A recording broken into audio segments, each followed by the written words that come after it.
ఇవాళ అంబటి రాంబాబు గారికి court bail మంజూరు చేయడం జరిగింది. మేము అనుకున్నట్టుగానే దేవుడు మా యందున్నాడు, అన్ని గమనిస్తున్నాడు. మాకు జరిగినటువంటి అన్యాయాన్ని కూడా ఆయన గమనించాడని నేను అనుకుంటున్నాను.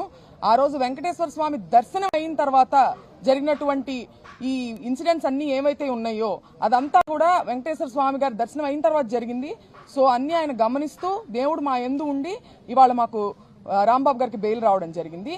అట్లాగే వాళ్ళ ఎవరైతే ప్రవోక్ చేశారో గ్రంథాలయం చైర్మన్ గారు వందన గారు కానీ ఇతరులు కానీ ప్రవోక్ చేసిన వారి పట్ల మటుకు ఏ కేసులు లేవు. అవే తప్పులు చేసినటువంటి అవే మాటలు మాట్లాడినటువంటి వారి మీద మటుకు ఏ కేసులు లేవు.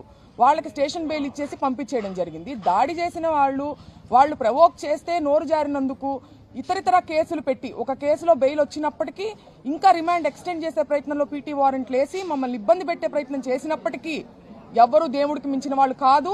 న్యాయ వ్యవస్థ మీద మాకు నమ్మకం ఉంది. ఇవాళ ఆయనకి బెయిల్ వచ్చినందుకు మేమందరం చాలా ఆనందంగా ఉన్నాం.